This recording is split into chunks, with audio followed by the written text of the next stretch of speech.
विकसित गाँ विकसित ओडिशा कार्यक्रम पड़ा फिका। कार्यक्रम को आसिथिबा अंगनवाड़ी वर्कर गुरुत्वर स्वास्थ्य केन्द्र में भर्ती।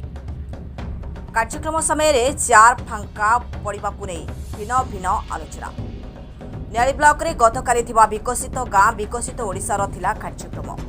ए कार्यक्रम को आसिथिबा अंगनवाड़ी वर्कर शोभामयी मल्लिक हठात असुस्थ होई तळे पड़ी जाइथिले। तांको एक घरोई स्वास्थ्य केन्द्र में चिकित्सा करा जाउछि। ए कार्यक्रम अव्यवस्था भितर करा आलोचना होछि।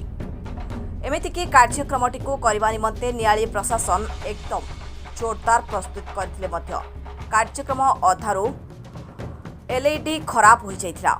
कार्यक्रम परे नुआ एलईडी अणा जाइथिले भी एहाकू ना लगाइबा पई स्थिर करा जाइथिला। लक्षाधिक टंका खर्च करा सत्वे एभली अव्यवस्था पई दायी रहिबो किए? जदिओ यह सरकारी कार्यक्रम थिला, विधायकों उपस्थिति सत्वे कर्मी माने न आसिबा स्थानीय अंचल में चर्चार विषय पलटछि।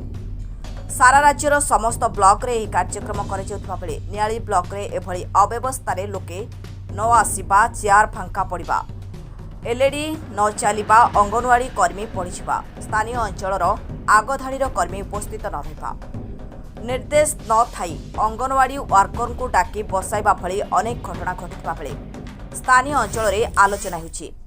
एथिपई दायी एभली काहेकि घटिला? बीजेपी गोष्ठी दलीय गोष्ठी कंदल सरकारी कार्यक्रम में पड़ानी तो? नियाली स्वतंत्र प्रतिनिधि अंजुषा दासଙ୍କ रिपोर्ट एसएस टीवी।